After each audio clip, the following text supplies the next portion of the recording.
What is good people? You are now listening to another episode of Since We Last Spoke with Danny Foxworth. I am your humble narrator, Danny Foxworth, and once again, we have an extremely special guest. He's in social media hibernation right now, but I mean, you know him, you love him. From Atlanta, currently residing in LA, Duke grad. We're going to get into all of that stuff because he reached out to me through my YouTube channel and he wanted to get on the podcast because he also has just a really interesting life story. And we're going to get into the nuts and bolts of everything. So without further ado, we got the good homie Jay Full in the building. Jay Full, what's good, bro? Hey, what's up, man? So happy to finally be on the show. My girl Charmaine was on it and I got jealous. So I was like, yep, I need to be on here too. So happy to finally make it on, man. And appreciate it, man. Great to have you on. So when you left a comment on one of the episodes, and I'm like, you know what? Let me reach out to Charmaine and see how I can get to you. So yeah, it's funny. I actually re-downloaded Twitter just in case you DM'd me when I asked you to be on the show, but I like hit hidden, so I hadn't even opened it. But I was like, turning on my direct message notifications just in case. But she ended up hitting me. So. And then she shot me back the email, and I wrote it right down, and we made things happen. So yes, we're going to start from the very beginning. Growing up in Atlanta, talk to us about what that experience was like for you. Man, my childhood is pretty crazy. Yeah, very, very crazy, and kind of some parts of it are things that probably only happened in Atlanta. But so I first off, I was a crack baby, in the mid '80s, and I was 3 months premature, so I don't even know how I survived, but I spent my grandmother ended up stealing me from my mom, my great grandmother, and because my mom was on drugs or whatever, and then my mom like called the police or something, and I ended up getting sent to a foster home. So I spent my first maybe I think 7 or 8 years in a foster home. And that was crazy because these were like some super religious, like Black people. Like I would describe it as like borderline cultish. We used to go to church like at least 5 days a week. Yeah. And we would be there all day Sunday, most of the day Saturday, Tuesday prayer, Wednesday Bible study, no, Wednesday night service, Friday Bible study. Then I used to have to clean the church as a little kid. And yeah, it was wild, but they were very strict about like watching TV. So I wasn't allowed to watch TV or anything like that. And so, or listen to any kind of music and stuff. And so I kind of grew up not knowing a lot of popular Black stuff and like Black music. Like I always joke with my girlfriend that I don't know anything before 1994. But that kind of got me into baseball because they were super strict and like hella abusive, but they used to lock me in my room when I would get in trouble, and I had a little radio, and so I could listen to the Braves games on the radio, and that kind of really got me into Braves baseball. And this was right around when they started getting good, the early '90s. And so I would just really listen to that and stuff, and that really got me into baseball. But then around 8 or so, I get out of foster care, and my sister gets custody of me, and she's 14 years older than me. So she's like 20, 21 around this time, somewhere around there. And she had 2 kids of her own. I have a nephew that's a year younger than me, and then a nephew that's 7 years younger than me. So it's, a 21-year-old woman with 3 children, and she's also gay. And oh wow. When I was in this, I know she got 4 kids and she's gay, but but when I was in the foster home, they used to always be like, oh man, she's going to hell, all this stuff. And And so it kind of really shaped how I viewed homosexuality as a young kid. Um, if I saw her kissing her girlfriend, I would like cry and shit. And Atlanta's a very gay city. And so it was Yeah. like, you're always gonna see gay people. But I was like really I don't want to say traumatized because that sounds terrible, but like, yeah, I was like, man, this is awful. I just don't want to go to jail. I mean, go to hell and all this kind of stuff. And it was crazy. But I kind of went from like being super sheltered to like seeing stuff. And then like, I remember like I saw the Rump Shaker video for the first time, when I was in second grade or something like that. Yeah. And I was kind of when I was like, oh, I think I like women, I'm like, what's this video about? And then that kind of just started me down a path, man. And kind of shortly thereafter, we ended up getting evicted out of our house that we were staying in. And at this point, I was already a latchkey kid and taking care of my younger nephews and stuff. And that kind of made me an adult really early. So I never really watched, I don't watch cartoons and stuff. And I don't like, comic book movies and stuff because I never really got into that at that age. Yeah. I was already having to be an adult. And so we ended up moving to a Motel 6 for a while. And that was crazy. Because I didn't really kind of understand like how bad that, like, you're not supposed to live in a hotel. But we had a pool, and so that's kind of where I learned how to swim. So that was kind of a positive that came out of it. But at the same time, now I don't eat canned meats. I don't eat no Spam, no sardines, no sausages, because we used to have to eat that, when we lived there. And so a common theme in my life is I got a lot of poverty trauma where I'm like, nah, I can't do that no more because, Yeah. the way it was back then. And at this point, I think I met my mom for the first time around this because I remember I was watching, I think it might have been 93 or something like that. I was watching Christmas Day Parade and she had tanked Boys to Men. They were performing. And she said, who are these boys in men? And like, I was like, I could read. I said, well, that's not what the screen says. And I was like, man, this lady, I was like, can she not? But yeah, that's kind of one of my first memories of my mom is her tanking Boys to Men. That's a good tank. At this Christmas. And I was like, because I didn't really understand the Roman numeral 2 being a, TO kind of thing. Mm-hmm. But I was like, there's no N in that middle word. And I was like, all right. But so after we have been living in the Motel 6 for a while, I went to go live at my great grandmother's house. At this time, my grandmother died while I was still in foster care, so I never really met her. I think I saw her once, but I don't really have much of a memory of it. Yeah. So I go back to live at my great grandmother's house, and this is kind of like where I was tossed into the fire of like Atlanta shit of like that's where I discovered like crack for the first time. Because my mom, she lived there too, and she was still on drugs. And she would like be getting arrested and shit, for drugs. And So she lived with your great grandmother? yeah. Okay. So my great grandmother, like everybody lived with her at some point, pretty much.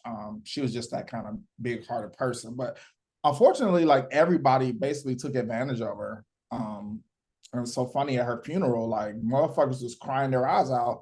And I was like, you the same motherfucker that stole her credit card. Like what? So it's all like, people being like, oh man, we fucked up over this lady. But my great grandmother was always the one who believed in me. She's kind of the first person to kind of make me feel like my life didn't have to be the way that it was going. But it was a terrible situation because like her house was infested with roaches to the point like you couldn't take a bath because they'd be in the water, like they were getting your ears in your sleep. It was just awful experience. And my mom would be like, doing drugs and shit. So she would be there, but like she wasn't interested in me.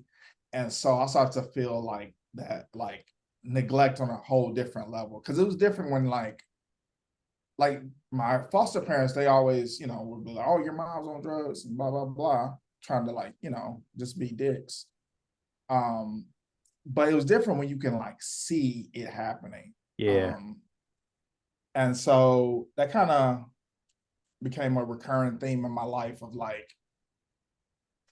um, I don't want to say unrequited love because I don't know if that's the right word for mother son, but of just like seeking love from female caregivers, right? And but during this time, like we were so poor that I was just thinking about this preparing for this interview, how like I didn't have clothes for school and stuff, and so my Monday outfit was my Wednesday outfit, and my Tuesday outfit was my Thursday outfit, and then my Friday outfit was a combination of those other outfits. So I used to get picked on a lot for being poor and shit, even though everybody in the school is poor. It's one of those schools where everybody get free lunch, but niggas gonna find a way. Kids Yeah. will pick on you about anything.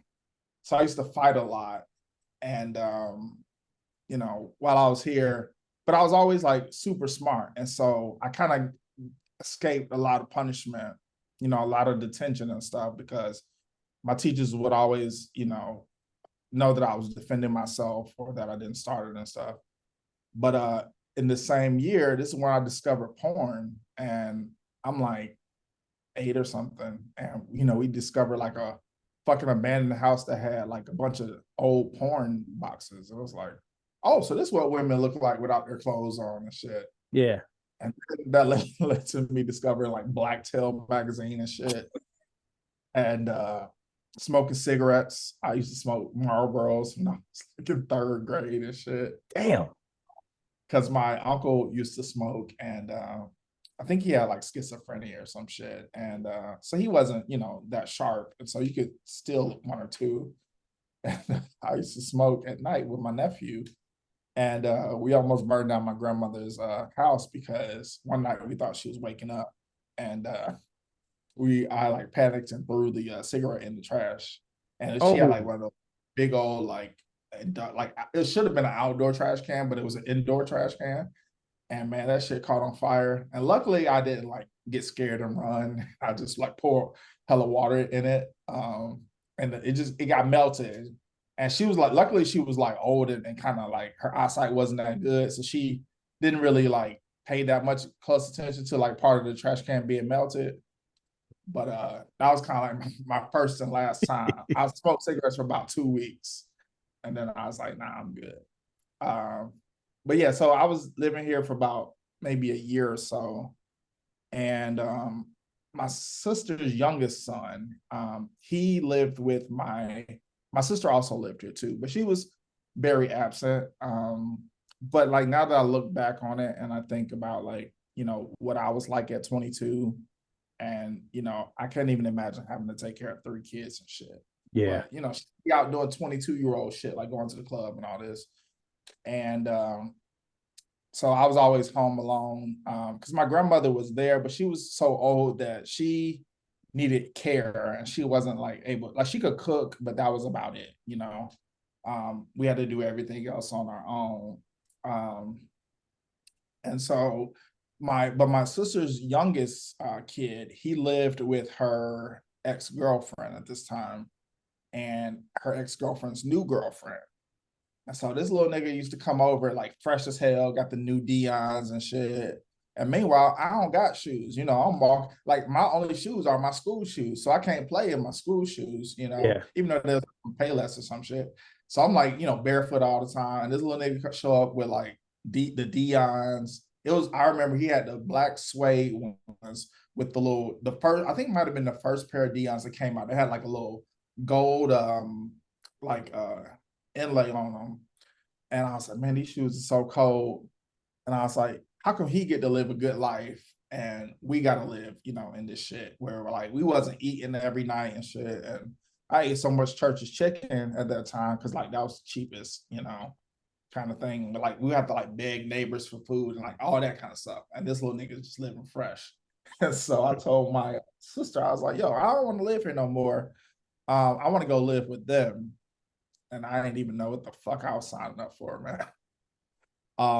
So I think in fourth grade, I ended up moving with my sister's exes and then the new girlfriend. And it was like I experienced abuse when I was like in my foster home. I experienced abuse everywhere I lived, but with her, it was like this new lady was especially bad.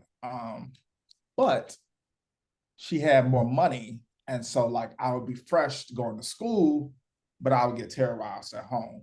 So it's like, well, now I wasn't getting beat up for being, or, you know, people trying to fight me for being poor. It was like, oh, well, we're going to try to take your Dion's now. And when I would get home, she'd be like terrorized, like everything was a reason to get whooped. Like, and there was no level 1, level 10 offense. Everything was 10, might as well. And so I lived there for a while. Kind of interesting story from this stage of my life. This is where I started playing organized sports. And I played football. And I didn't know shit about football other than like, I think I had the Deion Sanders video game, but I didn't really know the rules outside of that. Yeah. And then, I played it because one of the people taking care of me was like, "Oh, you don't want to play because you're scared." And so I'm like, "I'm not scared, you know, I'm tough, man." And I went out there, and like I was a pretty like I wasn't big in terms of like fat, but like I had muscles ever since I can remember and like abs. And so they didn't believe that I was really like 10 years old. And so they started putting me with the 12-year-olds and they was rocking my shit, man. And think about this whenever Bomani does his when did you quit football, why'd you quit football? Because I did quit eventually, but it was one of those times where it's like one of those rainy, cold, disgusting practices. And those like older kids were like just rocking my shit. Dad was doing the Oklahoma drill, and these boys are just steaming me. And I'm like, and they're like, they wouldn't let me play with my age group, even though I was under the weight limit. But they were like, why does this kid have so many muscles? He can't possibly be 10. And I think once I started crying, then they realized like I really was 10. And so they put me with my proper age group. And we had a successful season. I think we only lost in the championship, but that whole time, like I hated it. The thing that scares me about football is the sound of the pads. And this was, back when the pads were humongous. And it always sounds like it hurts worse than it does. And that just never, like I could never make a tackle or get tackled without that fear that I'm gonna get hurt. Yeah. And I just could never get that out of my head. So after that one year, so we lost in the championship. I ended up throwing my trophy out the window one day after school because I was just so upset that we, made it that far. And the big thing that pissed me off is they ran a 2-point conversion and I wasn't in the game, and that's how they beat us on that 2-point conversion. And I don't like, if I'm going to lose, I want to be the reason that I lose. Like I don't want it to be because like I had no chance to stop it. Yeah. What position did you play? I was a defensive end. Okay. Yeah. But I know that, not looking back, like I was in the backfield a lot, but I didn't make a lot of tackles because I didn't know what to do when I got there. But I was like quicker and fast, and I always beat my guy because they put like the fat kids on the line.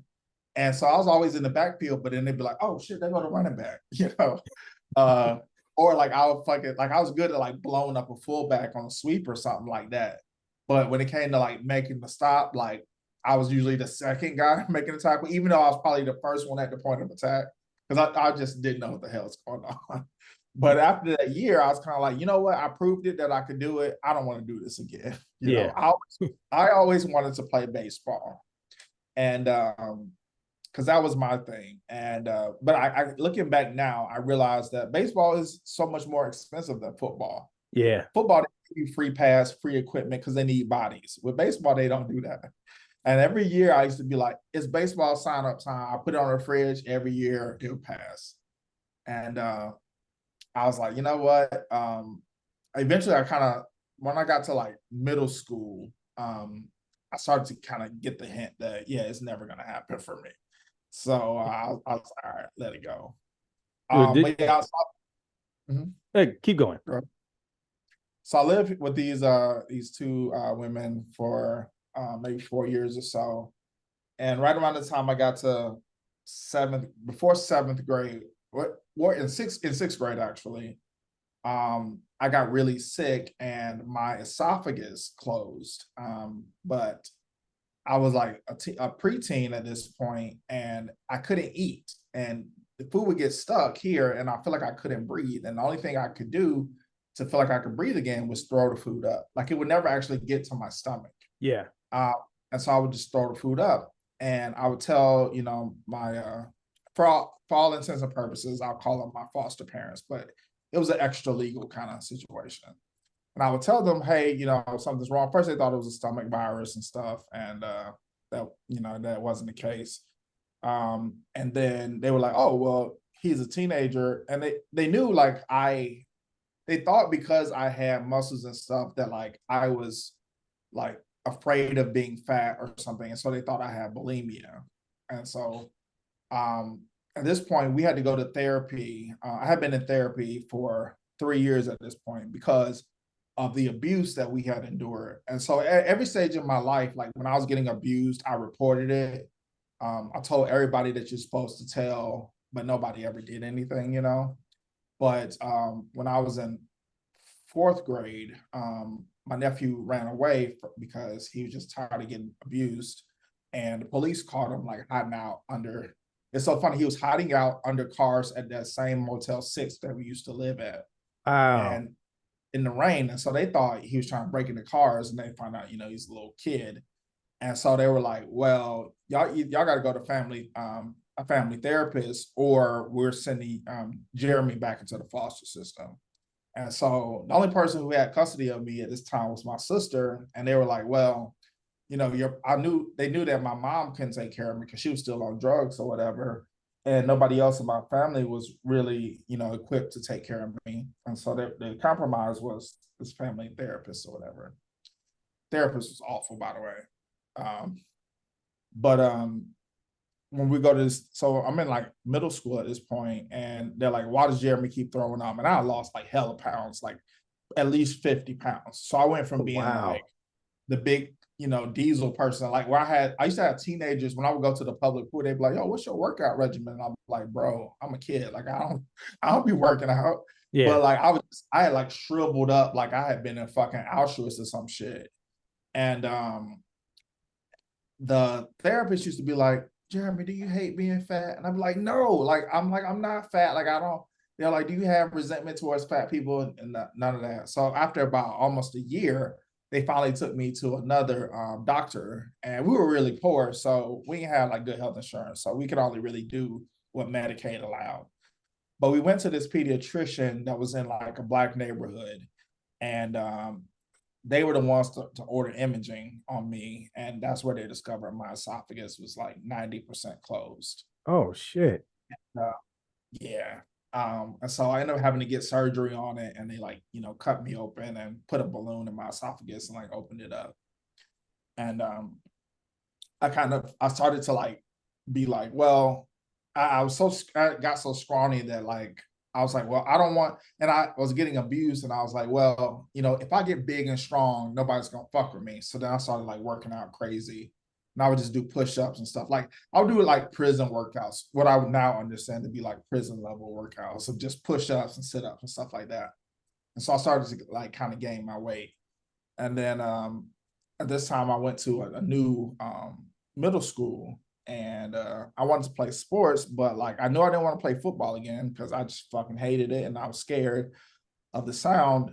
So my homeroom teacher was a swim coach, and so I was like, you know what? Let me try swimming. I learned how to swim, but like I soon discovered that swimming in the pool at the park is different than swimming competitively. And Yeah. man, we used to get destroyed. What I now know, like I didn't find out till years later, was like we're competing against like the white schools in our school system who had their own pool. We had to go practice at the public pool, so we only got to practice twice a week. These kids get to practice every day. Yeah. And so by my eighth grade year, I was like, well, you know what? let me just beat the black schools. I was like, if I can come in first when we race against the black schools, then I'll feel like I did good. And then, at the county meet, I'll get washed.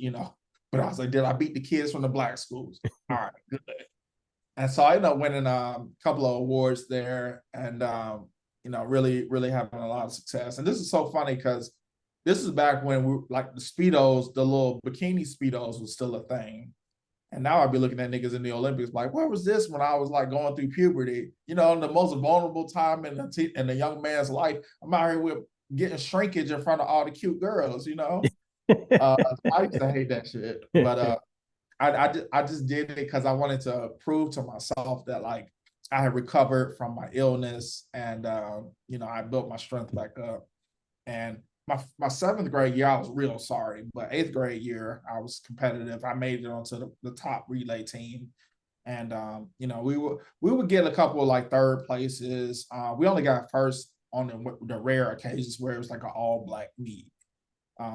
But I did that. And then this is kind of around the time I used to read a lot. And so this is kind of around the time that I realized that I wanted my life to be different. Because growing up, I never belonged to anybody. My mom wasn't there, my father wasn't there.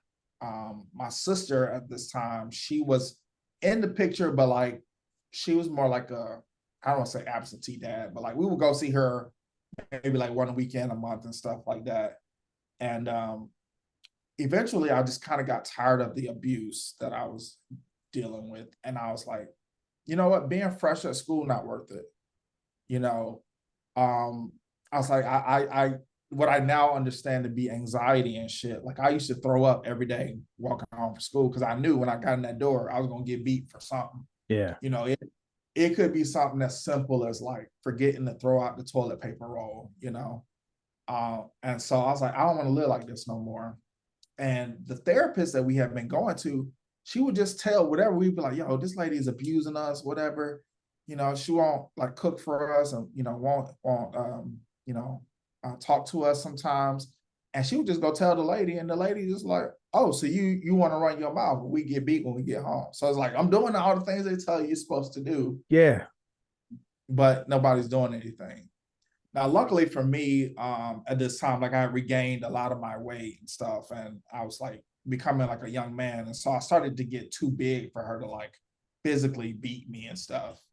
But my nephew, he was still, he's younger than me, and so he endured way more abuse than I did, because he used to lie a lot, and he was bad at it. And I guess in his mind, he did the calculus of like, if I lied, maybe there's a chance I could not get beat, but they were never good lies. So he always did. Yeah. But you know what? I got to protect him. And she used to beat us to the point where like we had to miss school. And like one of the craziest things that happened was she ran us over with her car. What? Yeah, man. So we were like riding down the street. One day she decided to pick us up from the bus stop and like drive us to our apartment. And she was like, she had some other kids and she had her cousins in the car. It was like a Jeep, a Suzuki Sidekick, little soft top. And she had her nieces and nephews or cousins or something in the car. So there's only 4 seats. So 2 kids in the back. So she was like, why don't y'all just ride on the hood? Now, what she neglected to think about in this time, because she too was very young. So like nobody who ever raised me really pretty much was even 30 years old. So this is all like 20-something-year-old stupid stuff. So she was like, why don't y'all ride on the hood? Well, she had just got the car washed and waxed. And she was like fucking around and like driving all fast. And the hood was slippery as fuck. So we fucking fall off. She's like bullshitting and like driving fast and like stopping. Like, I don't know why somebody would do this, but like this is something that, she was probably like what, 25, 24, somewhere around there. That's something a 24, 25-year-old would do. And my nephew falls off and he slides under the car and she runs him over. And then she panics. I like fly off into like the curb and I like get a fracture in my arm. But she's like, oh my God, I ran him over. And then she reverses to unrun him over. essentially running him over twice. Oh my God. She goes, she's like, oh my gosh. And so she takes us to the fire station to get help. And we're like driving there. And I remember like looking and I could see the blood like in his veins because he had no skin on his arm and his hand. And she's like trying to make us make up a story about how it was a hit and run. And oh my gosh, I looking back, I'm like, this is so stupid. And Wow. we get to the fire station and we you know, you got to tell this lie. And it ended up getting on the news. Really? Yes. And then my teacher sees it. And I think I'm in fourth grade. I went to a white school in fourth grade. They had this like minorities to majorities program. So I used to have to wake up at 5 a.m. and like take the bus all the way out to the suburbs and shit. So my teacher sees it on the news and decides to call my house. And I'd never been so terrified in my life because I had not been doing my work at school. And I was like, if she tells this woman I did not do, it was some social studies project that I was supposed to do that I didn't. I was like, she tells this woman, you know, about this, then I'm gonna be in so much trouble. And I'm Yeah. already like, fuck, you know. Luckily she didn't, and she was more concerned about me being injured. And then the bus driver, people started like trying to blame the bus driver for it because the lie we had to tell was we were walking home from the bus stop and it was a hit and run. The car just ran us over. And the police eventually, they thought the story was fishy. And so they hit my nephew when he got out of surgery and like started asking him questions. And I'm pretty sure you're not supposed to do that without a parent present, but they did, you know, because who cares about poor Black kids? And he confessed, you know. Obviously any kid will I think he was in like second grade, so any kid will under police pressure. Yeah. Turns out they discovered that, you know, she made us lie about it. They give her no time. So the thing about this lady is she's really attractive. And she had I won't say her job because as much as I hate her, I don't want to dox her, but she was a teacher or whatever, and people were like, oh well, a teacher obviously can't be, you know, doing these bad things. And so every time we would like report her for shit, nobody would ever do anything because she's pretty and all this stuff. And so the police were like, oh, we'll just charge you with filing a false police report, and if you do community service, we'll expunge your record. Her community service was she had to teach summer school, which she already did. So basically she got off with no punishment. Damn. So that was yeah. So I was like, I need to get away from this lady. And so in middle school, I decided I want to go live with my sister, who was in another relationship at this time, and you know, living in the projects. But when I was like one summer, we went to go stay with her for the whole summer, and it was like that was the most fun I ever had. Of like, you know, we have shit, but like we could just hang out and like there wasn't always the threat of getting beat. And during this summer, I fucking fell off a balcony and like broke 6 fingers, and I broke like these 6 fingers. It's like my fingers look crooked. They're not as crooked as like Booger McFarlane, but my knuckles are a little crooked. And I like skint the whole side of my face because I fell off a balcony playing hide and go seek like an idiot. I don't know why I decided to hide up on the balcony. And then I was like hanging down, and the girl was like, I'm about to tag, and she's like, you're it. And I'll move my hand trying not to get tagged like an Oh idiot. no. So all the people, I don't even remember this. This is what people told me happened. They were like, they just heard a smack and they just heard me screaming, and they came out, and I was like, just laying there, you know, face all skin up shit. So we go to the hospital. We got Medicaid. So they like re-broke my fingers were like bent back onto my palm. And so they like re-broke my fingers to put them back straight and put splints on them and sent my Black ass home. I think it happened on like a Monday or Tuesday. I woke up on a Thursday night. I ain't know what the fuck happened to me. I just Wow. go try to use the bathroom, and I turn on the light, and I'm like, what the fuck? Why do my hands hurt? My shit was like all taped, like all casted up and shit.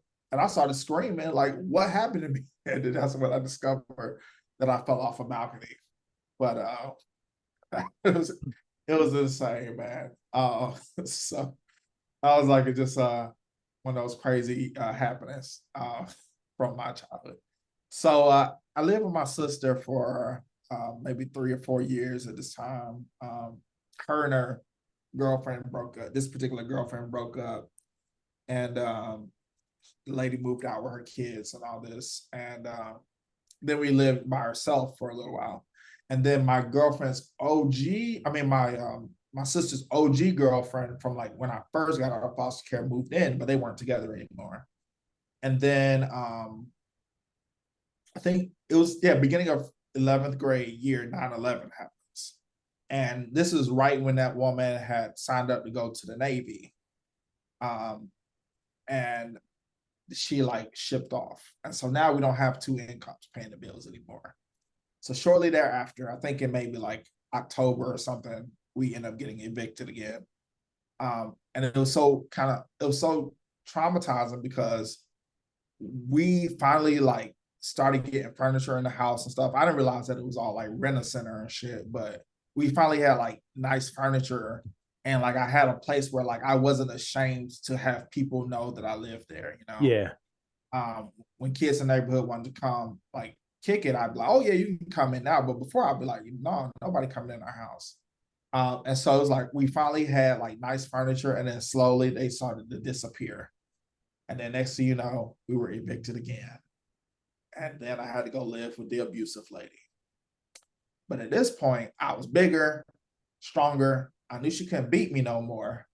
And she knew that I didn't want to come back there because I was the one who was like, no, we're not dealing with this abuse no more. Like, I'm leaving. I don't care if we got to go back to being super poor and like, you know, not wearing shoes and shit.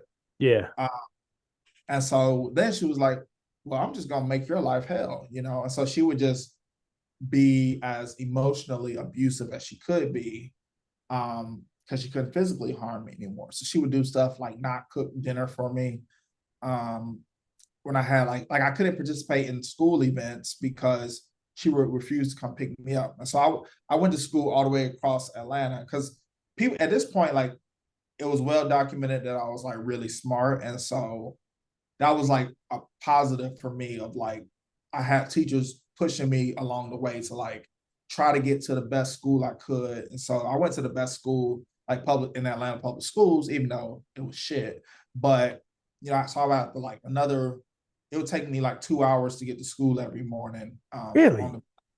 Yeah. So I would catch the bus at 6:30 and get to school around like 8:15. I think school started at 8:45, something like that. Wow. So but I knew like the kids in my neighborhood. So the funny thing is this is the same neighborhood that 2 Chainz and Ludacris and who else is from there? Well, definitely 2 Chainz and Ludacris. 2 Chainz actually lived in my apartment complex, but he's much older, so we didn't live there at the same time. But I knew I couldn't go to that zone school because it was trash. And I already have beef with niggas in the neighborhood. Yeah. Just I don't know why, but like why black people got to fight the new person? I don't get it. I don't get it, man. So I always had to scrap whenever we would move, and we would move all the time. And like I got into a fight my freshman year of high school, and I like broke a dude's orbital socket because he like snuck me. They were like surrounding me. He snuck me from behind, and I just snapped and I turned around and he got the whole force of my anger, and he was out for the fight. And then his mom showed up and was like, look what you did. Nigga whole face was like smashed in, looked like I hit him with a hammer. And that kind of terrified me, to be honest. So I kind of try to avoid fights for after that. But so we moved from that kind of place, and that's kind of where I tried to get into basketball at this point because like you know nobody was playing baseball no more. Now it's all the cool kids. This was and1 time, so everybody was trying to do the and1 shit, and so I one Christmas, like I think when I was 16 or something, I got a basketball hoop for Christmas.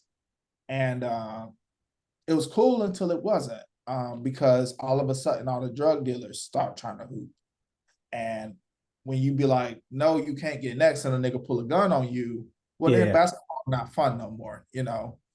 And so they would just try to bully me out of my own shit. They'd be like, I'm like, it's my goal. Like, I'm always gonna play. You're not gonna tell me I can't play on my own goal, you know? And so I was like happy to kind of leave that kind of environment and shit. But I didn't want to go back to the abusive lady's house. So anyway, I went back. We ended up going back there. And at this point, abusive lady is with a new woman, this white lady. And looking back now, I'm realizing she was pretty racist, you know. The talk radio she used to listen to are like people that I now understand to be right-wing people. And she was very much a like pull your pants up kind of, you know, don't be like these thugs kind of people. And she used to make me like I used to clean these rich people houses to make money as a teenager. And like looking back on it, it's like, man, it was kind of like, I mean, it wasn't slavery, but they wasn't paying me no fair wage. That's for sure. Yeah. And some real wild shit used to happen like that. I look back now and I'm like, I don't think that was supposed to happen like this. She had this older sister who was like a millionaire and stuff. And she used to just comment on my body a lot, you know? And now I'm looking back like, yo, this lady is like 50 something. How is she talking about a teenager's muscles, you know? And I remember my 18th birthday, she was like, oh, for your 18th birthday, I'm gonna take you to my villa in Jamaica. What?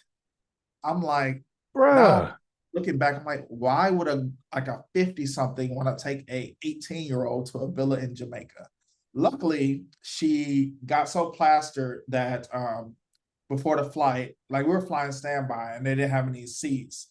And she got so plastered that she forgot the tickets at the counter. And so when we tried to go back the next day, when they did have seats, we didn't have tickets because the person who works was like off work and they locked the tickets in their desk because this was in the age of the paper ticket.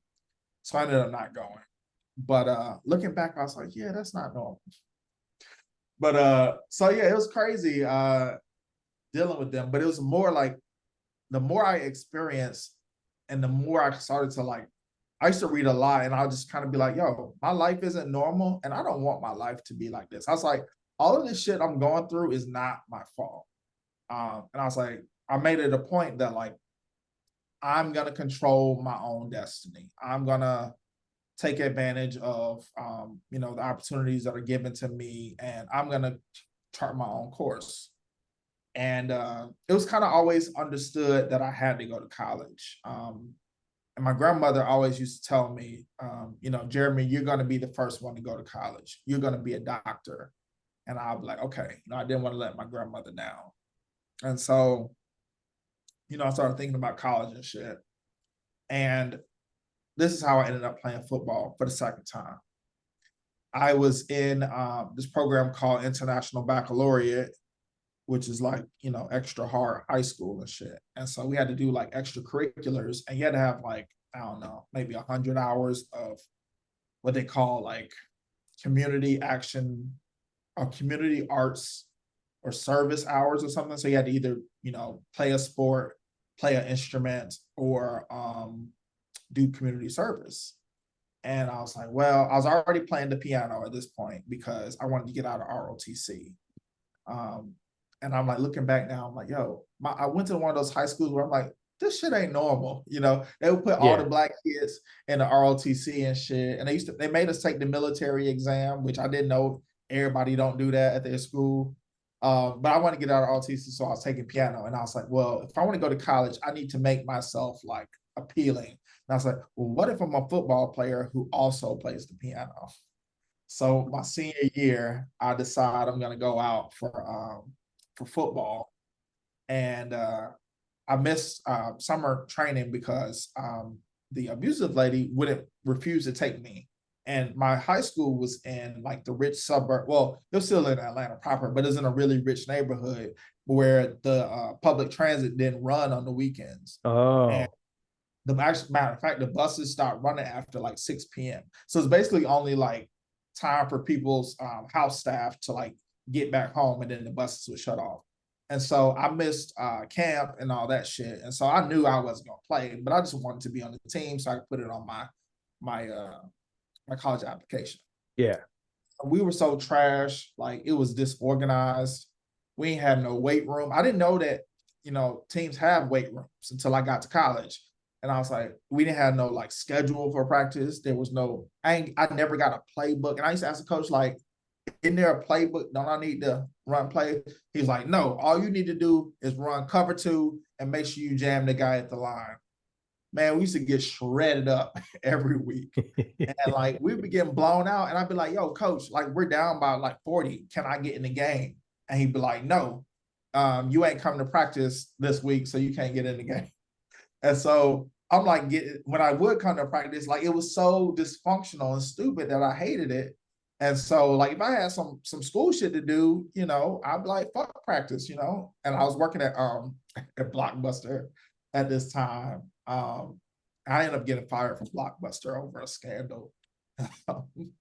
But I was like, you know what, fuck football. But I stuck it out until the final game. Senior game, they finally put me in on like a fucking kickoff at the end of the game. And like, it was a disaster. We were getting rocked. But I was like, you know what? I'm happy to get it over with. And I survived.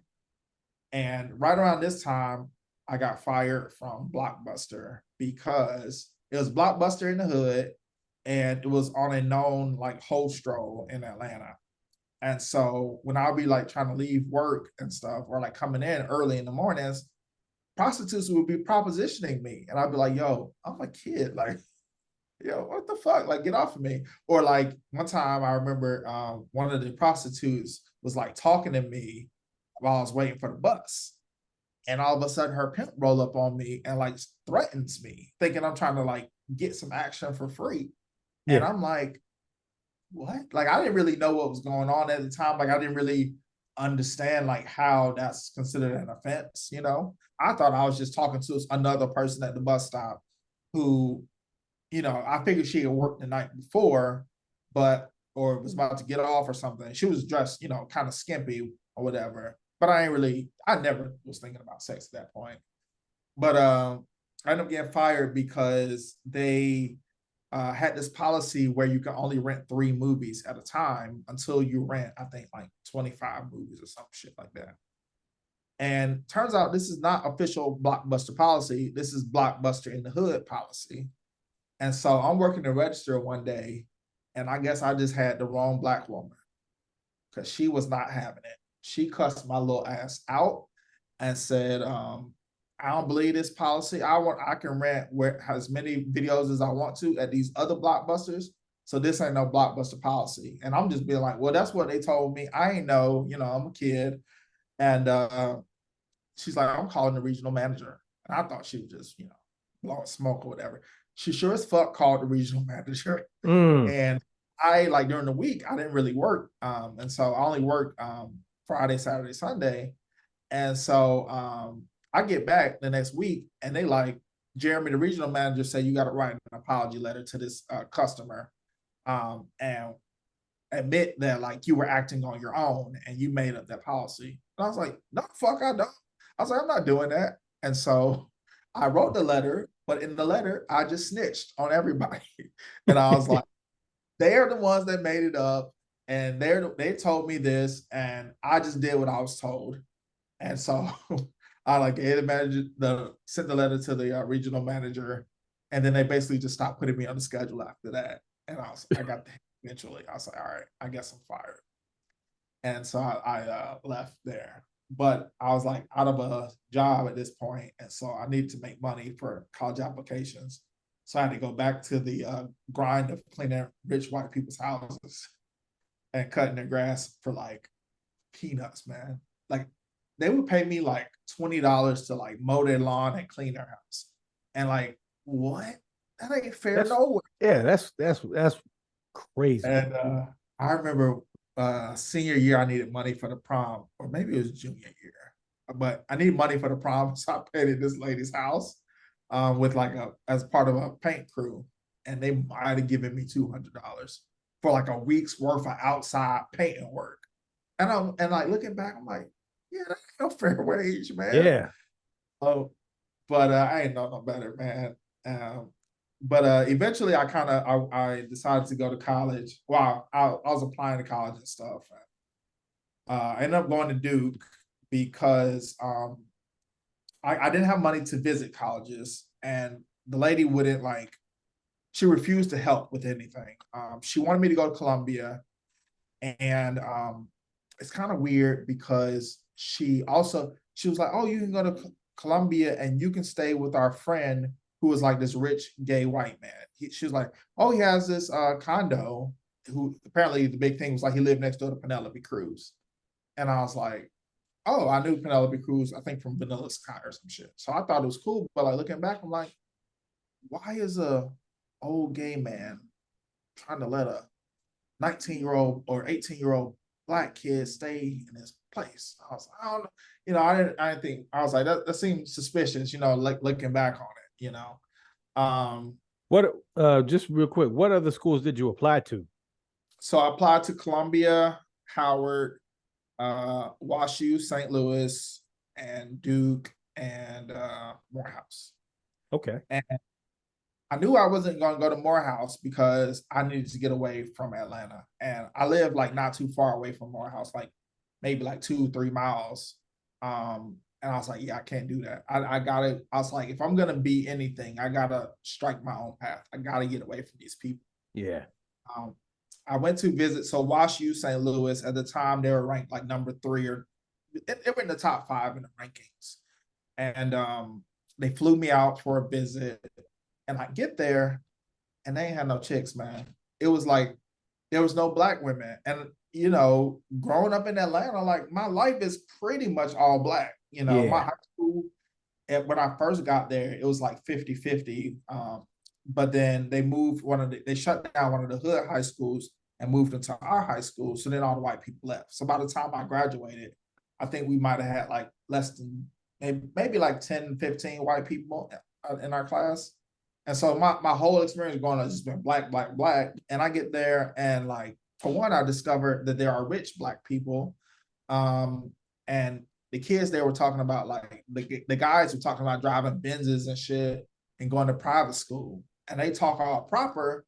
And like I was the person who talked white, at my school or in my hood. But then hearing them, I'm like, oh, if I talk white, then these niggas, they definitely talk white. And I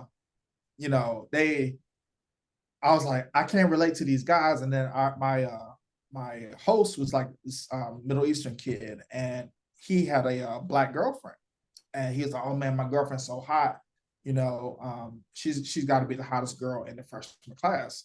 And so he shows me a picture of her, and she was mid. And then I was, yeah, I don't think this is gonna work. And they wanted me to play football too. And this is a D3 school. So that's when I kind of discovered like there's no athletic scholarships. So I was like, I'm not playing football for free. Yeah. Hell no. And then they didn't have much of a Greek life. I knew I wanted to be in a fraternity. And all they had was Kappas, and they were like a city chapter. And so they weren't like actually on the school. And the Kappas apparently had beef with the football team. So I was kind of like, yeah, that ain't gonna work for me either. But the biggest issue was that they just ain't have no chicks. And so at the same time, Duke was having their Black Student Invitational Weekend. And 2 of my friends from my high school got into Duke. And my homegirl called me when she got back. And I was like, yo, what the chicks look like? She was like, there was a lot of beautiful girls. I was like, all right, I'm going to Duke then, you know? And so WashU gave me a full ride, full everything, books, computer, full tuition. I was like, ain't gonna happen. I decided to go to Duke. They gave me a full tuition scholarship with like financial aid and stuff. But and like I got Pell Grants and all that stuff, but it wasn't gonna be like all the extra shit. It would just cover tuition. I was gonna have to pay for room and board, but my Pell Grant covered room and board for the first 2 years. And I didn't go to Howard because Howard just wasn't gonna give me no money. They wanted me to pay 30 grand a year to go to Howard, because they only gave me like, I don't know, 10 grand or something like that. Yeah. And they were like, I wrote them back. I was like, I need more money. Like, I just can't work. And I was like, ain't nothing we can do for you. So I was like, all right, well, Howard ain't it. Now, I purposely sabotaged my Columbia application because it made me uncomfortable that they were like really pressing me to go live with this white man. And like the way that the rich white lady had been acting around Jamaica, I was like, I don't feel Yeah. comfortable with Yeah. that. And I was like, especially, and then when I went to go visit, so they did pay for me to go visit Columbia, because that's where they wanted me to go. But like when I went there, it's not like you're in New York City, so it didn't feel like college, you know. It was like you can come out of class and then like you leave these gates and it's gonna be like a homeless nigga right here pissing on the sidewalk. So I was like, it don't feel like college, and I was like, I don't think New York is for me. So I ended up going to Duke. I never seen it until I moved in, and during the summer, so Duke, even though they gave me all this aid and stuff, they had this thing called the student contribution, where regardless of if you get financial aid, you have to pay like the student is responsible for a certain portion of it. And I didn't know that like everybody else's parents just paid for it. Well, I ain't have no parents, so it was all on me. I think it was like 5 grand or something like that. So that whole summer, I like worked in this seafood restaurant, that was owned by these Greek mafia people, and niggas used to be doing coke on the countertops and shit. I Damn. worked doing food prep, and to this day, that's why I don't eat coleslaw, because we used to make coleslaw in these big ass bins and all that mayonnaise and lettuce and shit. So I don't eat coleslaw no more. But it was crazy where like they were trying to like clown me because I had not been to prison. It was like I was the only person in there who hadn't been to jail. It was crazy. But I worked there from like 10 a.m. to like midnight every day. I think I got like 1 day off a week because basically I worked a regular schedule at first, but everybody quit because it was so toxic. But I couldn't quit because I had to pay this money. And so Yeah. every time I would get my paycheck, I would like buy a bus pass and then send the rest to Duke to try to pay my contribution. Then I decided I saved up my tips. So we had a hustle going where, since I worked in the kitchen doing the food orders, what the servers would do was whenever somebody would pay cash, they would write up a fake ticket. This is before everything was all digital. Write up a fake ticket, and then I would hide the real ticket. I would throw the real ticket away, and they would pocket the cash from the cash paying customers, and they would cut me in on it. And so I was getting like extra tips on the side. So I saved that money up, and I decided I want to get a tattoo. And I went and got a tattoo on my neck that says J Fool because Diddy, I remember it might have been like the I Need a Girl video or something. I saw Diddy had Diddy on his neck. I said, that shit Yeah. look say up. So I was like, I want me a neck. And so at the time, I'm still living with the crazy abusive people. And I'll show up one Saturday and my neck wrapped up in fucking gauze and shit. And they're like, what the hell happened to your neck? And I said, I got a tattoo. Man, they went ballistic. And they were like, you're never going to get a job, blah, blah, blah, all this shit. And they're like, you know what? Fuck it. Don't ask us for shit when it comes to college. Because I was like, they're like, why did you get it? I said, because I wanted to. And, you know, you can't even defend yourself with black parents, you know. They were like, you getting disrespectful. So since you want to get disrespectful, don't ask me for shit for college. And then the white lady was like, I'm not taking you to college. You're on your own. And so I basically had to beg somebody to drive me to college. And they were like, I'm not paying for shit. And so I show up at Duke with like nothing. All I had was money for my books. And the books is like, I don't know, $500, $600. So that was literally everything I had.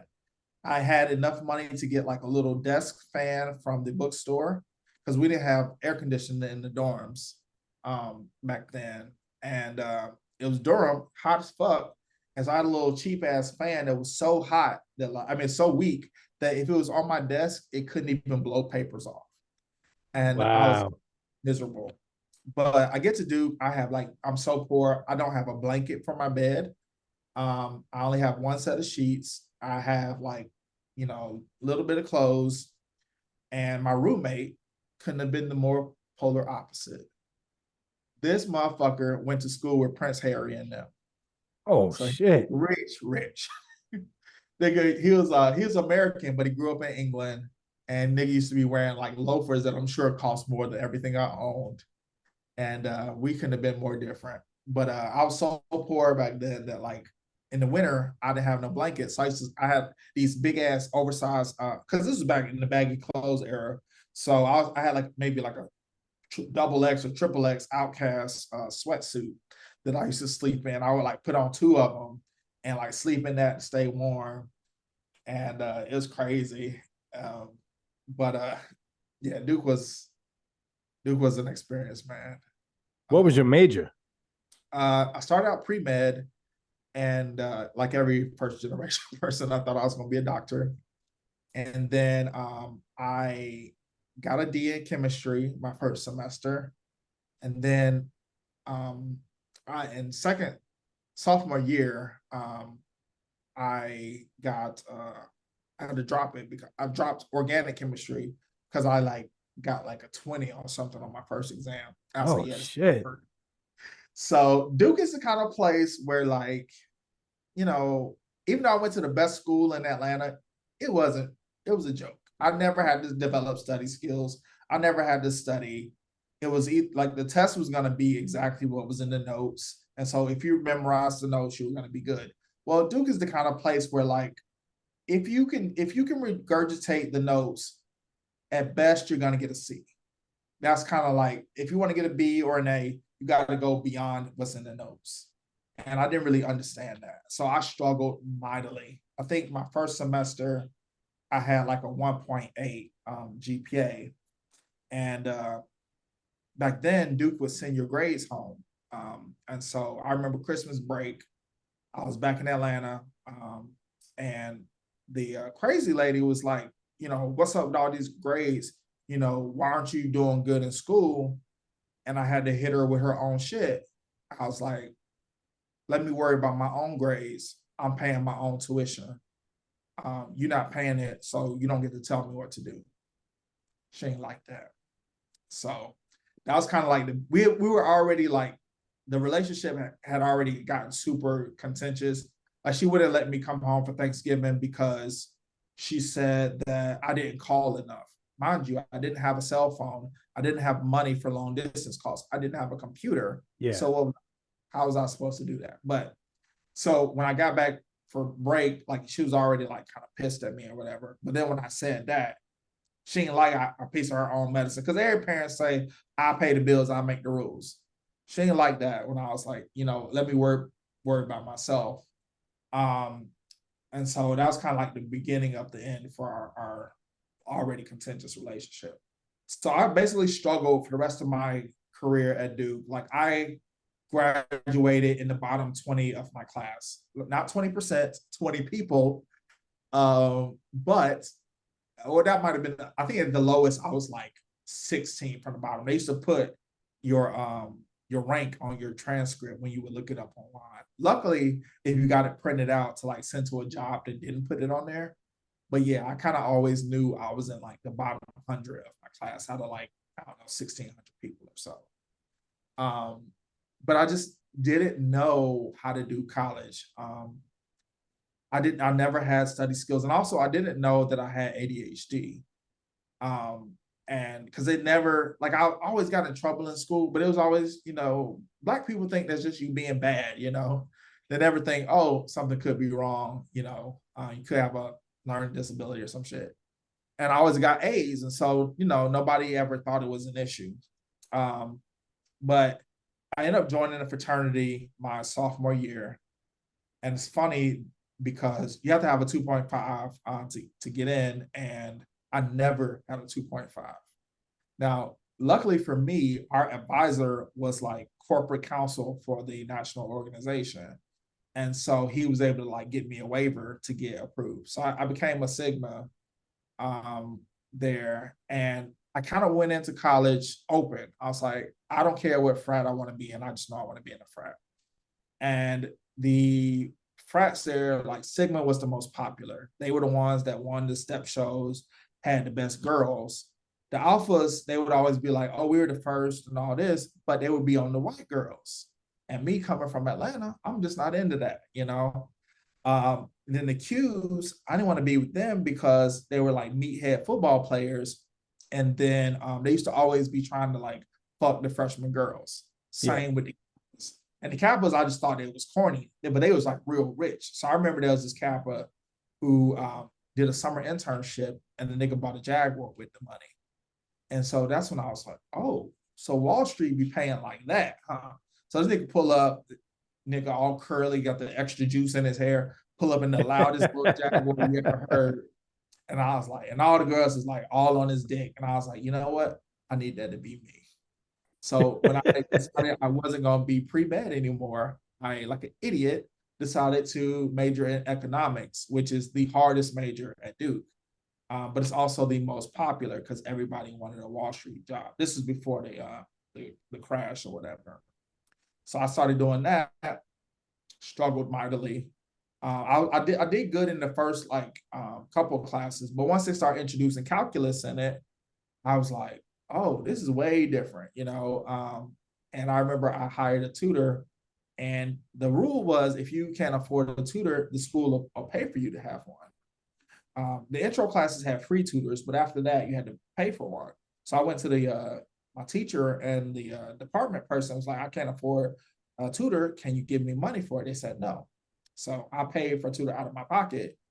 And at this time, though, I had a job. I started transcribing Holocaust interviews, interviews of Holocaust survivors. Wow. Very dramatic work, but very, very eye-opening.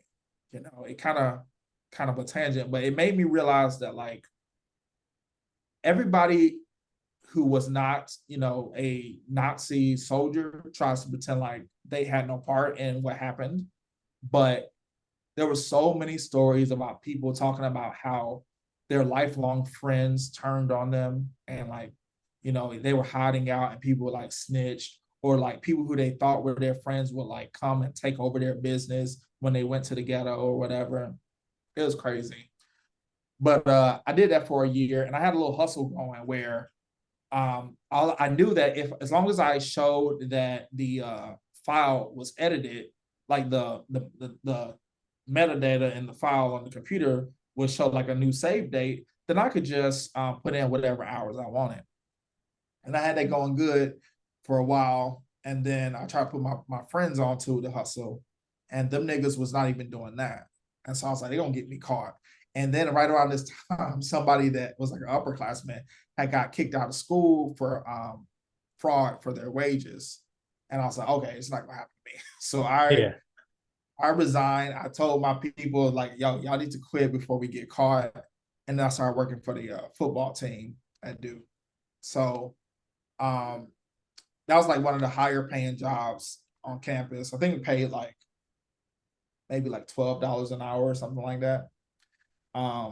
But it was so time consuming. Like you're only allowed on work study. I think you're only allowed to work maybe 20 hours or maybe 30, but definitely not 40.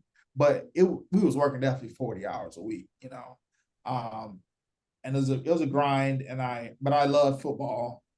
But that fear of the sound of the pads, that's kind of when I realized like I made the right choice by not playing football, because the collisions in college way harder than what on even in practice. I was like, is that guy gonna get up? He just popped right back up. And I was like, holy shit, that was violent. Yeah. And Duke, we were so terrible in football back then. But I love the job, and I got like a lot of perks and stuff, like getting to fly private planes and all that, and all the free food you get and all the free. Well, we didn't get free gear because the equipment manager was hella. I was a student equipment manager, but my boss was so cheap that he wouldn't give us like free merch. We got like our workout clothes, our practice clothes, and our game clothes, and he wouldn't give us any other stuff. So I used to steal people's gloves. When they would like come in and get new gloves, I would like steal their old ones. People would like their like Under Armour and stuff. I would steal that.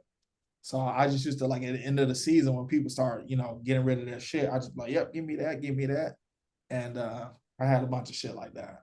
But yeah, so back to this frat shit. So I ended up becoming a Sigma, in part because they were the coolest, they got the most hoes, had the best parties. But like I knew that it wasn't like that everywhere. Like a lot of campuses, people be like, the Sigmas are lame, you know. But in the triangle in North Carolina, it was kind of a different vibe. Like Sigmas ran shit pretty much everywhere. But I was always on academic probation, so I didn't get to participate in a lot of shit. And I was always working. So I worked for the football team in the afternoon, and I did intramurals at night. So from like 2 to midnight every day, I was working. I had like maybe like an hour and a half break in between football practice and intramurals. So needless to say, I was not putting in the hours when it comes to studying. But also I was being a wild frat boy. Like, I had hoes before I joined, but like I just got way more exposure to girls. It was like I didn't have to seek them out. They were already there at that point. And so I was in the streets, and I was partying all the time and just not putting in the time for my grades. And so I would go like on academic probation. I would pass enough classes to get off. Then I would get back on, get off, get back on. And I remember first time I almost failed out of school. My I think it was second semester of sophomore year. There was this chick, and my frat brothers was like, bro, do not fuck with this girl. She been trying to get chose. She was a transfer. That's like she been trying to get chose ever since she got here. Well, she was like, all on me or whatever, and I didn't listen. Man, this chick showed up. We were about to go to Miami for spring break, and she shows up and says, Jeremy, I'm pregnant. My brother. What? When I tell you my heart was in my shoes, my whole spring break was ruined.